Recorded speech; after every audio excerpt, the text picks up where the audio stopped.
কোন মায়ের সন্তান বাংলাদেশে কোরআন ও হাদিসের বয়ান হবে আর বাধা দেবে দেখে নিতাম ইনশাআল্লাহ। এই জালেমদের বিরুদ্ধে প্রয়োজনে আবার নতুন করে আন্দোলন হবে এই জমিনে। ধিক্কার জানাই লজ্জার সাথে আপনাদের এই এলাকার যারা ওয়াজের মাঠ দিতে অসম্মতি প্রকাশ করেছে তাদের প্রতি ধিক্কার। তবে আমাকে নাম ঠিকানা আগে দিলে কোন মায়ের সন্তান বাংলাদেশে কোরআন ও হাদিসের বয়ান হবে আর বাধা দেবে দেখে নিতাম ইনশাআল্লাহ। আমাকে বলা দরকার ছিল, এরপরে বলবো নাম ঠিকানা আমাকে দিবেন। কোন বেয়াদবেরা কোরআনের মাহফিল হতে দিবে না, ওর নাম ঠিকানা সবকিছু আমাকে দিয়ে দিন। দেখি আমি এরকম বেয়াদব খুঁজতেছি। আজকে শুক্রবার জুমার দিন, স্কুল কলেজ সব বন্ধ, কোরআন ও হাদিসের আলোচনা হবে, এলাকায় রহমত আসবে।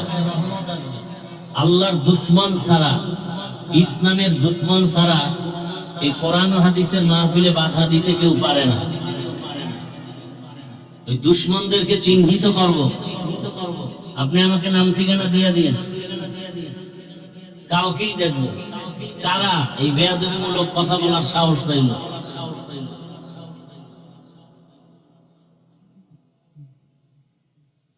আমি তো সারা বাংলাদেশে বলেছি, কোরআন ও হাদিসের মাহফিলে বাধা দেয় ওদের নাম লিস্টি করে ভিডিও করে কি বলতে চায় আমাদেরকে দেন।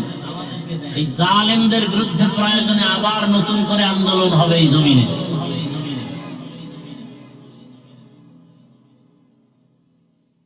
ডিটেইলস ঠিকানা আমাকে দিবেন।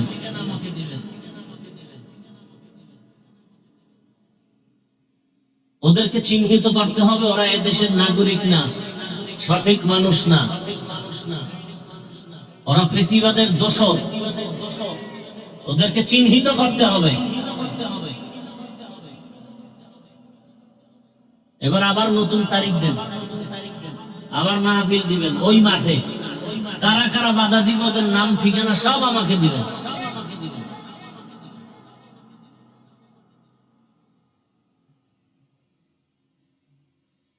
আল্লাহ হেদায়েত দান করুন।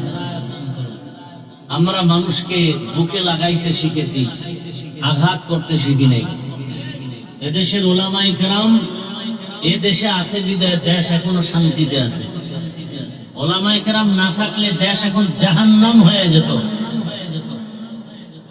এই উলামায়ে কেরামদের সাথে যারা বেয়াদবি করবে, কোরআনের সাথে, মাদ্রাসার সাথে, এদেরকে দেখে নিতে হবে ইনশাআল্লাহ।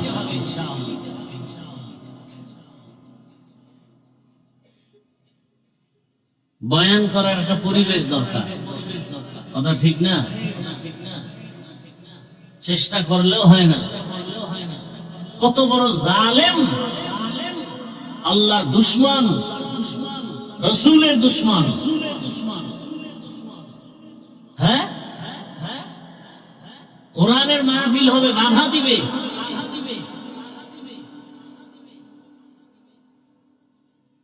নতুন আমি ডেট দিব, আবার ওই মাঠে মাহফিল করবেন, আয়োজন করেন। আমার কোনো হাদিয়া লাগবে না, কিন্তু জালেমদেরকে দেখে নিব ইনশাআল্লাহ।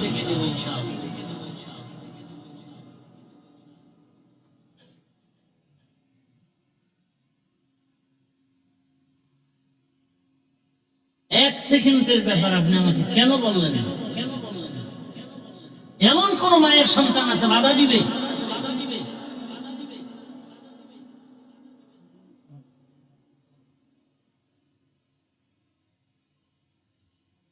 আল্লাহ হেদায়েত দান করুন। আমরা হিন্দুদের বিরুদ্ধে বলি না, খ্রিস্টানের বিরুদ্ধে বলি না। উলামায়ে কেরামে জাতির বন্ধু, দেশের বন্ধু, এরা স্বাধীনতার বন্ধু। আমরা মানুষকে আপন বানাবার জন্য কথা বলি, আদর্শবান বানাবার কথা বলি, কলহ দ্বন্দ্ব মিটানোর বয়ান করি। আমাদের উপরে কথা বলবে এত বড় সাহস!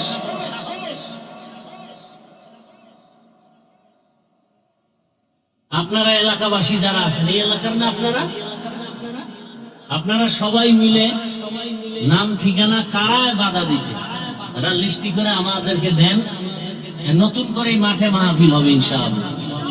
আমি আবার তারিখ দিব, আমার হাদিয়ার দরকার নেই, কিন্তু জালেমদেরকে দেখতে হবে ইনশাআল্লাহ। এটা কোন থানা?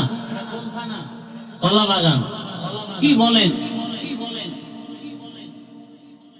বলেন কি আপনারা?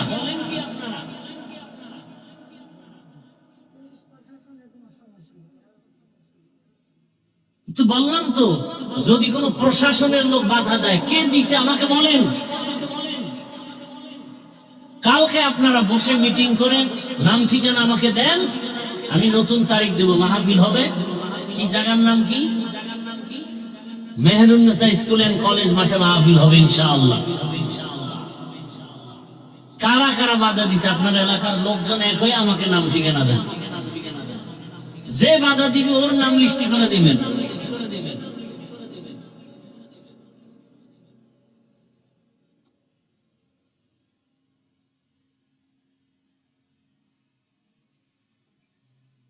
আল্লাহ আমাদের সবাইকে হেদায়েতের দৌলত দান করেন। সংক্ষেপ দু চারটি কথা বলি, যেহেতু আসছি।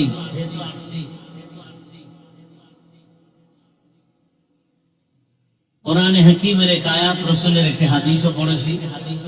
আল্লাহ বলেন, ইয়া আইয়ুহাল্লাযীনা আমানুত্তাকুল্লাহা ওয়াল তানজুর নাফসুম মা কদ্দামাত লিগাদিন ওয়াত্তাকুল্লাহ। ও দুনিয়ার মুমিন, তোমরা আল্লাহকে ভয় করো এবং তোমাদের ভবিষ্যৎ এক জীবন আসবে, স্থায়ী জীবন, পরকালীন জীবন। সেই জীবনের কি সম্বল সঞ্চয় করেছো এদিকে মনোনিবেশ হও, খেয়াল করো। ওয়াত্তাকুল্লাহ, আল্লাহ বলেন আবারও আমাকে ভয় করো, তাকওয়া অর্জন করো। ইন্নাল্লাহা খাবীরুম বিমা তা'মালুন, নিশ্চয়ই আল্লাহ রাব্বুল আলামিন তোমার আমার সব কৃতকর্মের খবর পরিপূর্ণ অগ্রিম জানেন।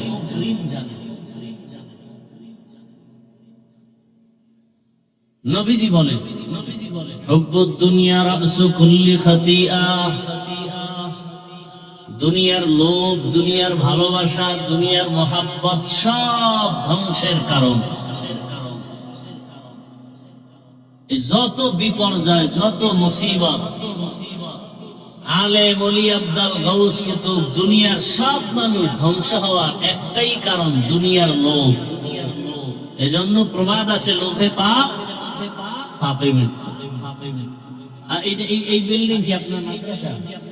হ্যাঁ, আপনার মাদ্রাসা নিয়েও যদি কিছু কেউ বলে, আজকে আমাকে জানাবেন, 1 সেকেন্ড দেরি করবেন না।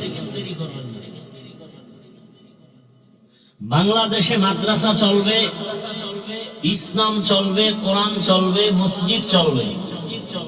আমি তো ইচ্ছা রকম বলি, এখন পৃথিবীতে আল্লাহর ঘর, মসজিদ, মাদ্রাসা থেকে দামি কোন জায়গা আছে? সেই জায়গায় চূড়ান্ত অপরাধী 24 ঘন্টার সেকেন্ডে সেকেন্ডে অল টাইম আপন মায়ের সাথে জিনা হয়, যে সুদের গুনাহ, এরা কেমনে পবিত্র মসজিদের দায়িত্বে আসে?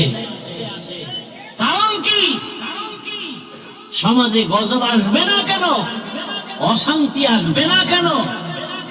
যে ব্যক্তির গুনাহ হয় 24 ঘন্টা আমল নামায় আপন মায়ের সাথে জিনার সমান, তো ভয় থাকা উচিত, লজ্জা থাকা উচিত। আল্লাহ হেদায়েত দান করুন।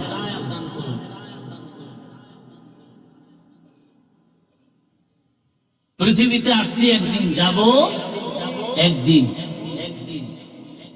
কিন্তু মানুষ হয়ে যেতে চাই, অমানুষ হয় না ইনশাআল্লাহ। আমরা মরিয়াও অমর হয়ে থাকবো ইনশাআল্লাহ। আমরা কোন ব্যক্তির গোলামি করি না, আমরা কাউকে আঘাত করতে চাই না। ইসলাম আমাদেরকে আক্রমণ শিখায় না। কিন্তু আক্রান্ত কেউ যদি আমাদেরকে করে, সেখানে ইসলাম চুপ থাকতেও শিখায় না।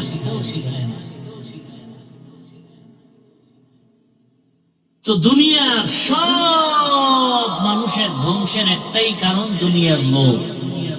এই লোভ আবার তিন প্রকার: হুব্বে যা, হুব্বে মাল, হুব্বে নিসওয়ান। সম্মানের চেয়ারের লোভ বা ক্ষমতার লোভ। আর একটা লোভ হলো টাকা পয়সা সম্পদের লোভ। আর একটা লোভ হলো যৌবনের লোভ। এই তিন লোভে পড়ে মানুষ আখিরাতকে ভুলে যায়, আল্লাহর বিরুদ্ধে কথা কয়, ইসলামের বিরুদ্ধে কথা বলে। কয় লোভে পড়ে? হয়তো ক্ষমতার লোভ, যদি সঠিক পথে চলি তো ক্ষমতা চলবে না, এজন্য মিথ্যাকে সত্য, সত্যকে মিথ্যা বানাইয়া উল্টা পাল্টা লাইন ব্যবহার করা একমাত্র কারণ ক্ষমতার লোভ। আবার কেউ উল্টা পাল্টা পথে প্রবাহিত হয় একমাত্র টাকা পাওয়ার লোভ। মিথ্যা বললে টাকা পাবো, মিথ্যা না বললে টাকা পাবো না, হারাম ভাবে উপার্জন করতে পারবো না, সুদ ঘুষ খেতে পারবো না। আর একদল যৌবনের লোভে পড়ে আখিরাত ভুলে যায়, আল্লাহকে ভুলে যায়, ইসলামকে ভুলে যায়, এমনকি মানবতাটুকুও ভুলে যায়। একটা সন্তান মাকে মারে, আমার দেশে ঘটনা আছে না নাই? কত বড় নষ্ট যে মা বাবার সাথে খারাপ আচরণ করে, এমনকি হাত ব্যবহার করে, একমাত্র কারণ টাকার লোভ। কিসের লোভ? লোভে পাপ, পাপে মৃত্যু। নবীজি বলছেন, হুব্বুদ দুনিয়া রাসু কুল্লি খাতিআ। দুনিয়ার লোভ ধ্বংসের কারণ। আল্লাহ পাক রব্বুল আলামিন এরকম লোভী বড় বড় বেঈমানদের ইতিহাস কোরআনে নিয়ে আসেন। যেমন দুনিয়ার এক বড় লোভী নিকৃষ্ট বেঈমান ফেরাউনের নাম কোরআনে আছে না নাই? দুনিয়া লোভী কারণ নমরুদ, এদের নাম কোরআনে আছে। এরা এত বড় লোভী, আস্তে আস্তে আস্তে আস্তে করে বড় হইয়া টাকা পয়সার মালিক যখন হলো, এক পর্যায়ে চেয়ারে বসিয়া বলে, আল্লাহ বলতে কিছু নাই, আমি ফেরাউন বড় খোদা। ইতিহাস আছে না কোরআনে? কিসের লোভে বলেন তো? ক্ষমতার। কিসের লোভ? ক্ষমতার লোভ। ক্ষমতার লোভে পড়িয়া ফেরাউন পর্যন্ত নিজেকে খোদা দাবি করলো। আল্লাহ বলেন ওই কথাই ফেরাউন বলেছিল, আনা রাব্বুকুমুল আ'লা। আমি শুধু খোদা না, সব থেকে বড় খোদা। শেষ পর্যন্ত দেখা গেল পুরাটাই হুদা। মাটি পর্যন্ত তার লাশ গ্রহণ করে নাই, মশা মাছি লাশ গ্রহণ করে নাই। তাহলে এই ক্ষমতার লাভ কি? আর এই দুনিয়া লোভীরা দুনিয়ার পেছনে দৌড়ায় দুইটা জিনিস পাওয়ার জন্য। কয় জিনিস? এক হলো শান্তি, আর এক হলো সম্মান। কিন্তু আল্লাহর কসম, দুনিয়া শুধু বাংলাদেশ না, সারা দুনিয়ায় যারা দুনিয়ার এই দুই জিনিস শান্তি আর সম্মান পাওয়ার জন্য আল্লাহকে ভুলে ইসলামের বিরুদ্ধে গিয়া শান্তি আর সম্মান পাওয়ার খুঁজে পাগলের মতো দৌড়াইল, আল্লাহর জাতের কসম একজনেও শান্তিতেও নাই, সম্মানেও নাই। আচ্ছা, 10 তলা বিল্ডিং কি শান্তি? ছেলে দিয়া শান্তি নাই, মেয়ে দিয়া শান্তি নাই, স্ত্রী দিয়া শান্তি নাই, মনের ভেতরে এক পেরেশানি।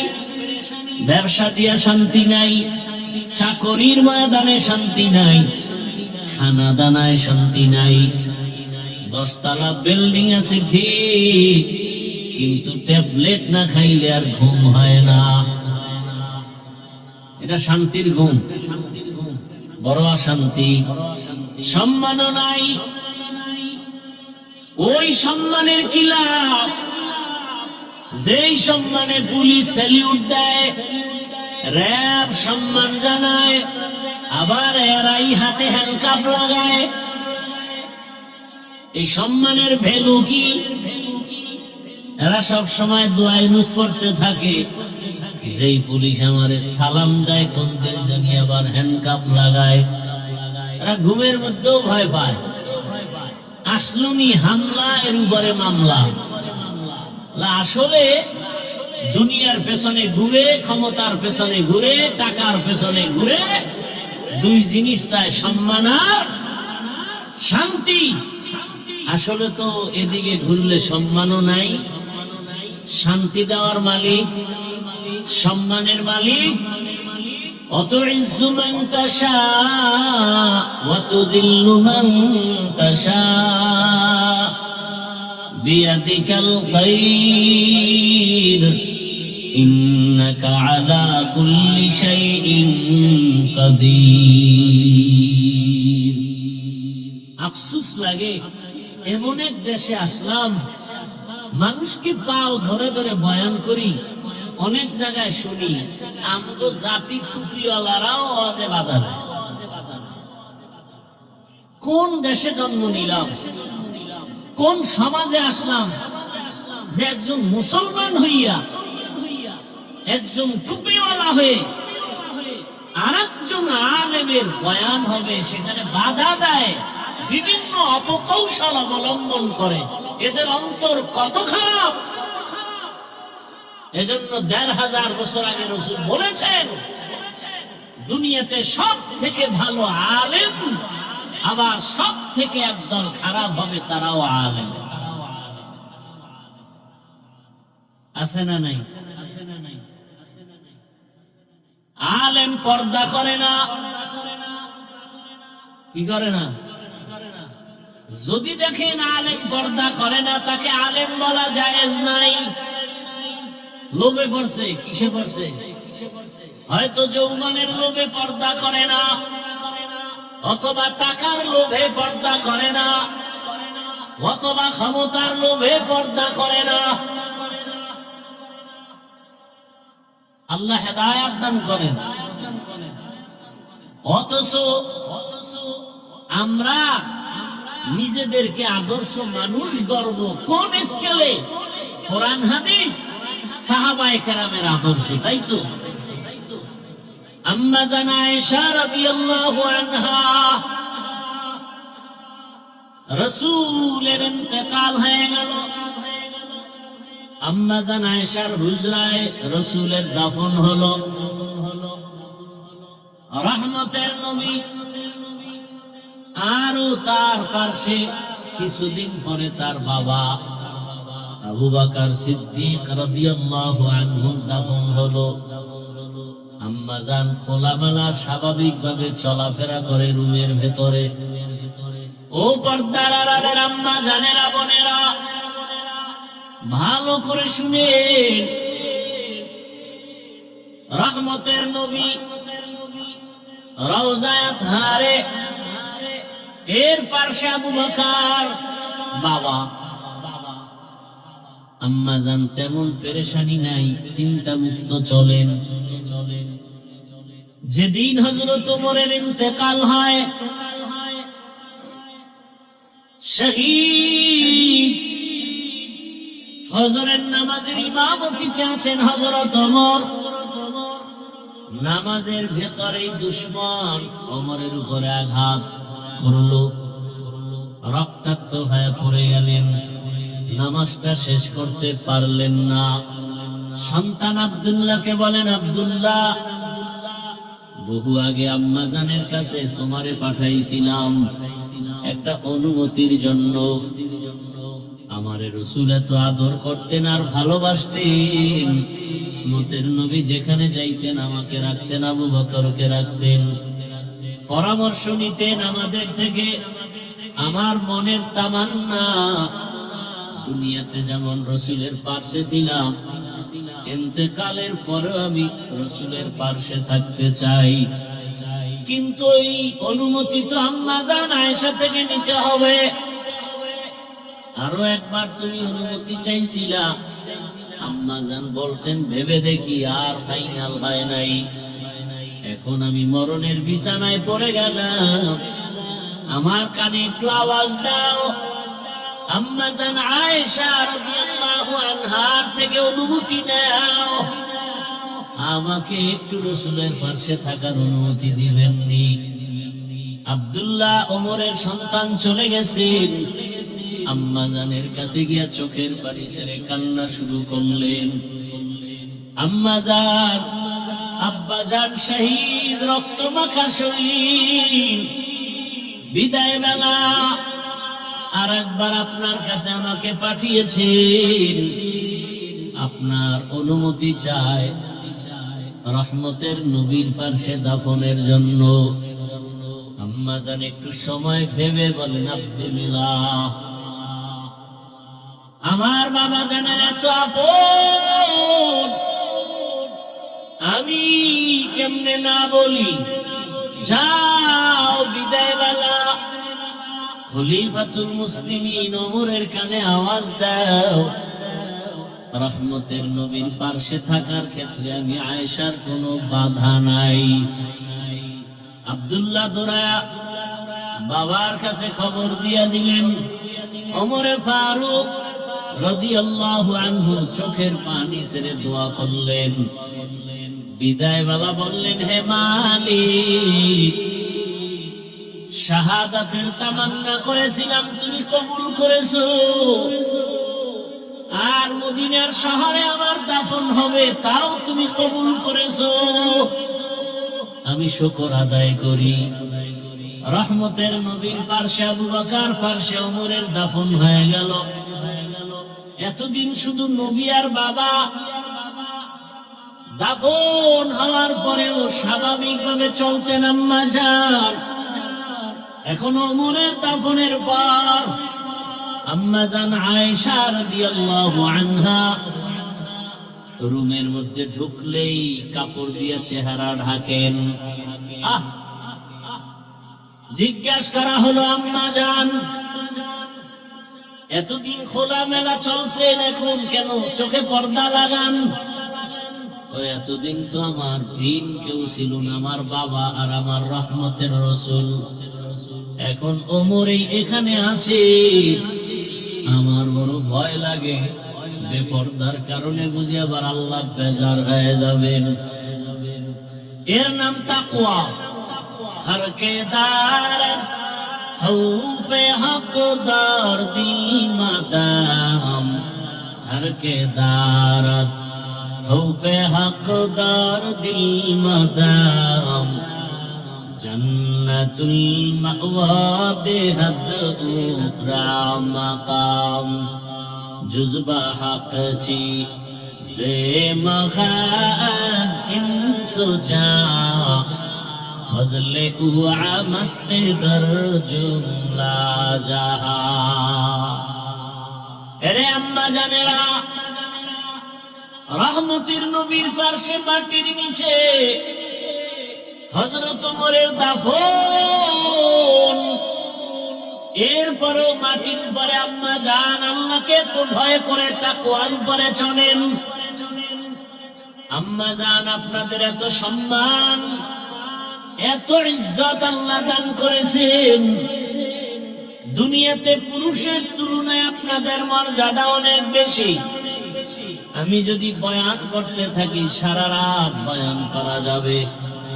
নারীদেরকে আল্লাহ কি পরিমাণ মর্যাদা দান করেছেন, কিন্তু সেই মর্যাদা আম্মা জানেরা নিজেরা যদি ধরে রাখতে না পারেন, আর সেই কারণে যদি আপনি এসিড নিক্ষিপ্ত হন, ধর্ষণের শিকার হন, আপনি বেপরদা হওয়ার কারণে বেগানারা দেখে দেখে যৌবনের জেনায় লিপ্ত হয়, চোখের জেনা, অন্তরের জেনা, জবানের জেনা, হাতের জেনা, এই অবস্থায় গিয়া অনেক দুশ্চরিত্রওয়ালারা কন্ট্রোল করতে না পেরে হামলার শিকার হয়ে যায়। আরে আম্মা জান, আপনার সম্মান যদি আপনি ধরে রাখতে না পারেন আর এ কারণে বিপদের সম্মুখীন হয়ে যান, এই দোষ তো আপনার উপরেই বর্তবে, আর কাউকে দেওয়া যাবে না।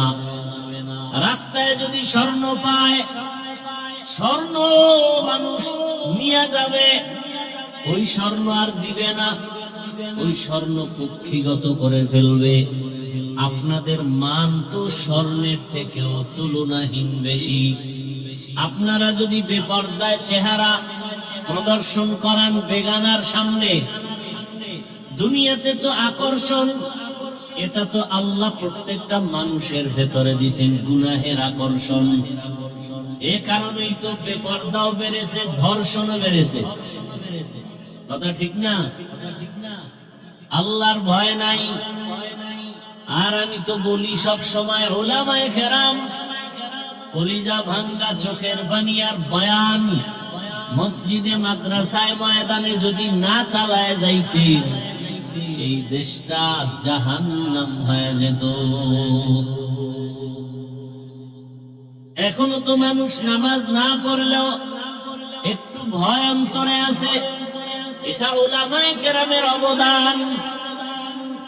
না হয় যে অকারেন, যেই অপকর্ম, একটা সন্তান মাকে মারতে যায়, বাবার উপরে হাত লাগায়, কতটা নিকৃষ্ট হলে, চরিত্রহীন হলেই অবস্থা হয়। এর থেকে বাঁচার একটাই মাত্র মেডিসিন, আল্লাহর আযাবের ভয়। একটা সন্তান মা বাবাকে ভয় পাওয়ার কারণে মা বাবার সামনে অন্যায় করে না। একটা ছাত্র শিক্ষকের ভয় করার কারণে শিক্ষকের সামনে অন্যায় করে না। ঠিক এই দুনিয়ায় মানুষ যদি আমার আল্লাহর আদালতের ভয় নিয়ে চলতো, জাহান্নামের ভয় অন্তরে যদি জমা করে চলতো, কোনদিন জুলুম করতে পারত না, অন্যায় পথে পা বাড়াতে পারত না। এই ভয়টা অর্জন করা জরুরি, এবং ভয় অর্জন করার একমাত্র ঠিকানা উলামায়ে আহলে হকের সোহবত আর নেক নজর। তাদের নজর লাগবে তো অন্তরে ভয় আসবে, তাকওয়া আসবে। قال النبي صلى الله عليه وآله وسلم لكل شيء معدن ومعدن التقوى قلوب العارفين। ভালো ভালো জিনিস রাখার যেমন ফ্যাক্টরি আছে, আল্লাহর ভয় বা তাকওয়ার ফ্যাক্টরি আল্লাহর খাস বান্দা যারা তাকওয়াওয়ালা, তাদের কলব, তাদের নজর লাগলে জীবন ধন্য হয়ে যায়। আল্লাহর ওলি যারা তাকওয়াওয়ালা, এদের একটু ছোঁয়া লাগছে, ডাক্তারের পথে থাইকেও সে নামাজি হয়ে গেছে। আল্লাহর খাস ওলি যারা তাকওয়াওয়ালা, এদের যখন নজর লাগছে, কলেজের প্রফেসর নামাজি হয়ে গেছে, পুলিশ র্যাব আর্মি নামাজি হয়ে গেছে। এই যে আসলাম এখানে বয়ানে, এই পেছনে সিগন্যালে গাড়ি দাঁড়ানো, এক পুলিশ এসে ড্রাইভারের সাথে কথা বলে, যখন বলে অমুকের গাড়ি, দৌড়ে আসছে আমার সাথে হাত মিলাবার জন্য। এটাই তো আলেমের মহব্বত। কত মানুষ আলেমকে মহব্বত করে, অথচ জেনারেল লাইনের মানুষ, ওসি ডিসিএসপি চেয়ারম্যান মেম্বার আছে না নাই, এরা বলে ইসলামের জন্য যা লাগবে আমরা দিব। আবার কিছু কুলাঙ্গার, এদের মধ্যে আলেমদের মায়া নাই, আল্লাহর ভয় নাই, এরা কোরআনের পক্ষে না, বরং বলে সবাই রাজি হলে ওই কুলাঙ্গারেরা বলে আমরা কোরআনের কথা বলতে দিব না, মাহফিল হতে দিব না, মাদ্রাসা হতে দিব না। এরকম কুলাঙ্গার আছে না নাই? এভাবেই থাকবে। এটাই হক বাতিলের লড়াই, কিয়ামত পর্যন্ত চলবে। কারণ রাতের অন্ধকার না থাকলে আলোর মর্যাদা যেমন বোঝা যায় না, ভণ্ড কুলাঙ্গার বাতিল এরা যদি না থাকে আসল হক প্রমাণ হয় না। ইবলিস বাতিল, আদম হক, নমরুদ বাতিল, ইব্রাহিম নবী হক, মুসা নবী হক, ফেরাউন বাতিল। বাতিল এক সময় ধ্বংস হয়ে গেছে, আর মুসা নবীর নাম শুনলে মানুষের দিল থেকে দোয়া, ইব্রাহিম নবীর নাম আসলে দোয়া। ঠিক নেই? ভালো মানুষের দোয়া, ভালো মানুষ হতে পারলে শুধু মানুষ না অন্য মাখলুকেরাও দোয়া করে। ভালো মানুষ হইতে মাওলানা হওয়া লাগে না, মুফতি হওয়া লাগে না, চরিত্র ভালো হওয়া লাগে। हर के दारत खौफ हक़दार दिल मदम जन्नतुल मअवा देहत रामका। আপনারা ভয় পাইতেছেন না? তো মইরা যান, ভয় পাইলে মরেন। এখনো যদি ভয় পান তো মানুষ হইলেন কেন? কিসের ভয়? চোর ডাকাত বেয়াদব চরিত্রহীনেরা আমাদেরকে ভয় করবে, আমরা কেন করব?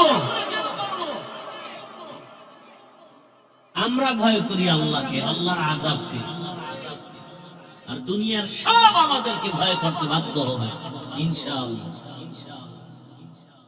আমাদের টাকা নাই, পয়সা নাই, বাড়ি নাই, গাড়ি নাই, অস্ত্র নাই, না আমাদের কাছে যে পাওয়ার আছে, পাওয়ার দুনিয়ার কোন অস্ত্রওয়ালার কাছেও নেই। ও পেছনে পেছনে যত হামতান করবে, সামনে আসলে মোমের মতো দুর্বল হয়ে যাবে। এটাই হকের পরিচয়। তো জেনারেল লাইনেও বহু আল্লাহর প্রিয় বান্দা আছে না? ওই যে যুবকদের জন্য আইডল, রক্তের ফোঁটা জমিনে ফালাইয়া গোটা দুনিয়াটাকে আলোড়ন সৃষ্টি করে কবরে গেল।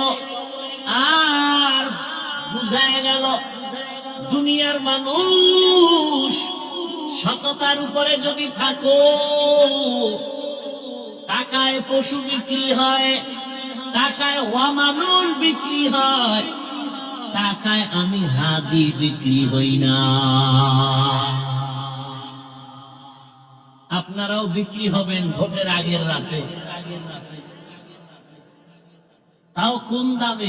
ছাগলের চেয়েও কম দাম। একটা মুরগি কিনতে লাগে 1000 ভালো মানের, ছাগলের দাম 15 থেকে 20,000, গরুর দাম 1 লাখ। আর আমার সোনার বাংলার আশরাফুল মখলুক তারা ভোটের আগে বিক্রি হয় বাজার দরে 500 টাকা।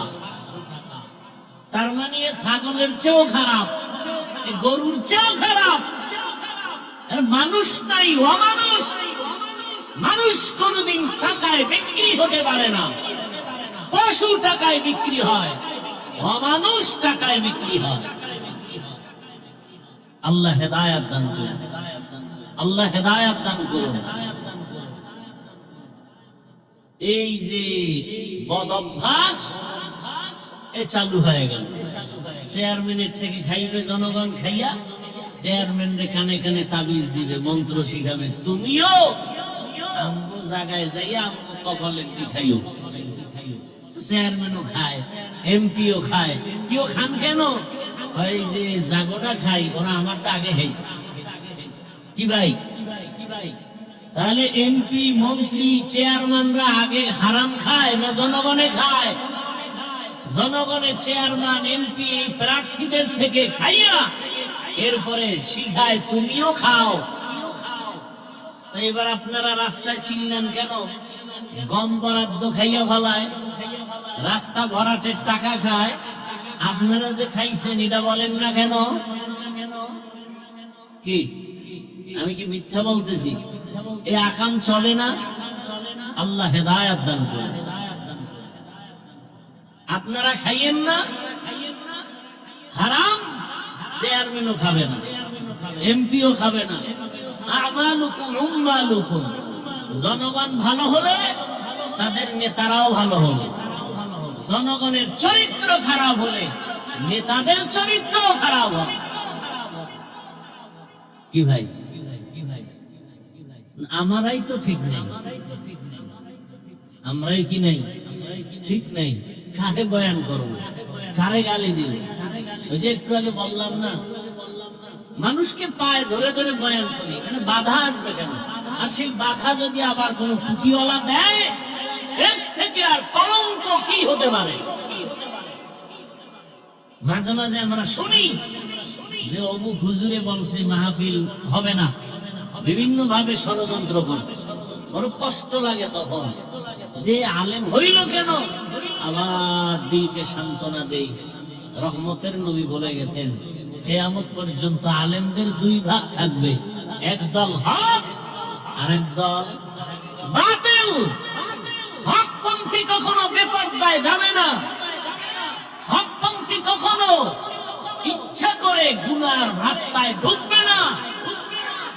আর বাতিলরা তিন লোভে পড়বে। কয় লোভ? ক্ষমতার লোভ, টাকার লোভ, যৌবনের লোভে হককে নাহক বানাবে, মিথ্যাকে সত্য বানাবে। এই জন্য খুব সতর্কতার সাথে কদম দিতে হবে। আল্লাহ আমাদের দেশের প্রথম সারি উলামায়ে কেরাম যারা, আল্লাহ সবাইকে এক ও নেক বানায় দেন। উলামায়ে কেরামদের হকের উপরে মজবুত হয়ে চলার তৌফিক দান করেন। বাপ মা ভালো হলে সন্তান ভালো হওয়ার আশা করা যায়, গাছ ভালো হলে ফল ভালো হবে।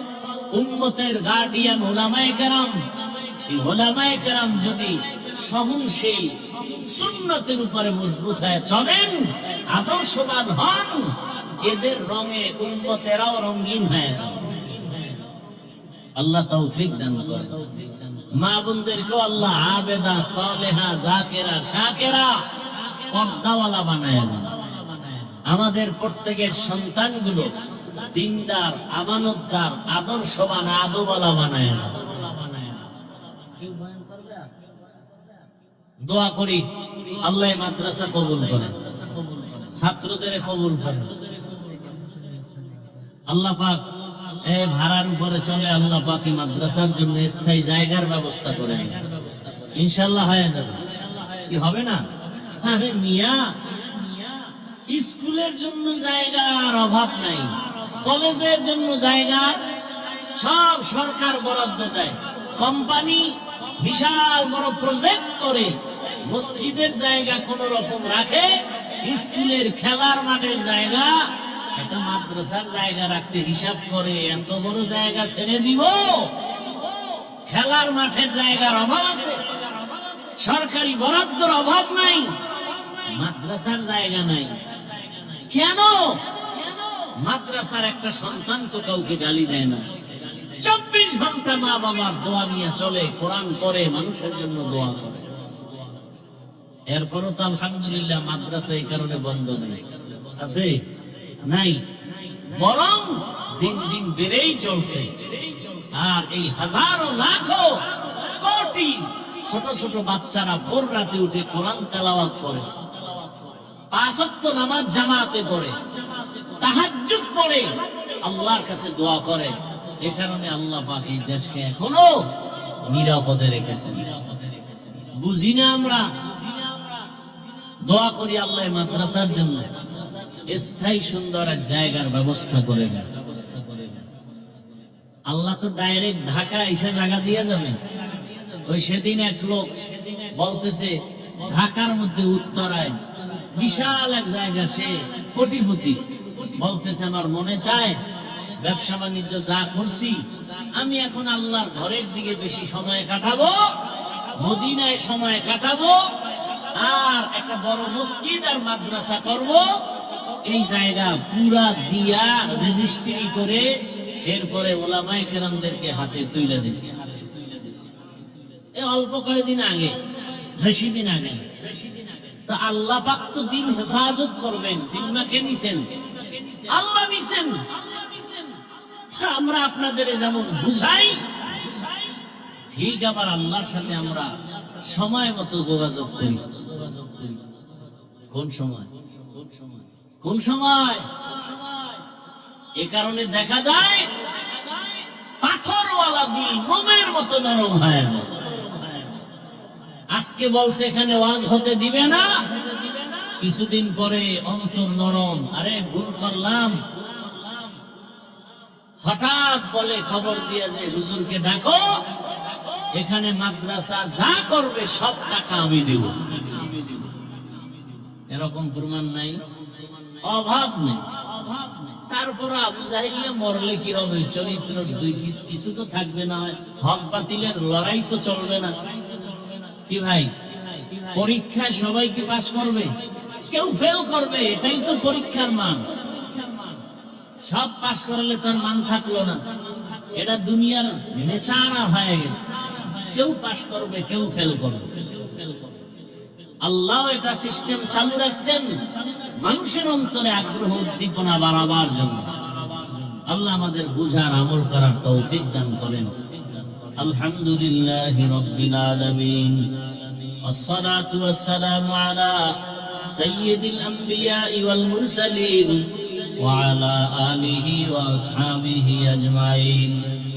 يا أرحم الراحمين، يا أرحم الراحمين، يا أرحم الراحمين. رب ارحمهما كما ربياني صغيرا. اللهم إنك عفو كريم تحب العفو فاعف عنا. اللهم إنا نسألك رضاك والجنة ونعوذ بك من سخطك والنار. اللهم اكفناهم بما شئت. اللهم إنا نجعلك في نحورهم ونعوذ بك من شرورهم. إنا كفيناك المستهزئين. اللهم إنا نعوذ بك من البرص والجنون والجذام وسيء الأسقام. اللهم ارحمني بترك المعاصي. اللهم إنا نسألك علما نافعا ورزقا واسعا وشفاء من كل داء. ইয়া আল্লাহ, এই মাহফিল কবুল করে নেন, মাদ্রাসা কবুল করে নেন। আল্লাহ উস্তাদ ছাত্রদের কবুল করে নেন, এলাকাবাসীকে কবুল করে নেন, চাকরিজীবী ব্যবসায়ীদের কবুল করে নেন। আয় আল্লাহ, মুরব্বী হাজী সাহেব, ওলামায়ে কেরাম, যুবক ছাত্র মা বোনদের কবুল করে নেন। আয় আল্লাহ, সারা দুনিয়াবাসীকে মাফ করে দেন রব্বুল আলামিন। আয় আল্লাহ, প্রবাসীদেরকে হেফাজত করেন, বাংলাদেশ ইসলামের জন্য কবুল করে নেন। ওলামা মাশায়েখদের এখন এক বানায় দেন, দিলের নেক আশা পুরায় দেন, বাতিলের মোকাবেলায় বিজয় দান করেন, বাতিলের নেফাকি জাহের করে মুমিনের ঈমান আমল হেফাজতের ব্যবস্থা করে দেন। আয় আল্লাহ, বাতিলকে বাতিলের দ্বারা দমন করে দেন আল্লাহ। আয় আল্লাহ, কুদরতের দ্বারা আহলে হকের বিজয় দান করে। আয় আল্লাহ, হিম্মত শক্তি সাহস বাড়ায় দেন, মুখালেফারে মুআফিক বানায় দেন, সুন্নাতওয়ালা জীবন দান করেন। আয় আল্লাহ, ঘরে ঘরে শান্তির ফয়সালা করে দেন, পরস্পরে হিংসা হাসাদ দূর করে তাকওয়া দান করেন। আয় আল্লাহ, নবীজির রওজা মুবারক বাইতুল্লাহ জিয়ারতের জন্য কবুল করে নেন, সুন্নাতওয়ালা জীবন দান করেন। আয় আল্লাহ, দিলের নেক আশা পূরণ করে দেন। আয় আল্লাহ তাআলা, আমাদের মা বাবা মুরব্বীরা যারা কবরে, সবাইকে জান্নাতের উচ্চ মাকাম দান করেন। যারা বেঁচে আছেন হায়াত বাড়ায় দেন, অসুস্থ যারা সুস্থতার নিয়ামত বাড়ায় দেন। নবীজির মোহাব্বতে আমাদের দোয়া কবুল করে নেন। আয় আল্লাহ, কুদরতের দ্বারা ইজ্জতের জীবন দান করেন, জাহেরি বাতিনি দুশমনের মোকাবেলায় বিজয় দান করেন। আওয়াজে কথায় রুহানিয়াতে স্পষ্টতার রূপ বাড়ায় দেন। নবীজির মোহাব্বতে আমাদের দোয়া কবুল করে নেন আল্লাহ। حسبنا الله ونعم الوكيل نعم المولى ونعم النصير وصلى الله تعالى على خير خلقه محمد وعلى آله وأصحابه أجمعين آمين آمين آمين برحمة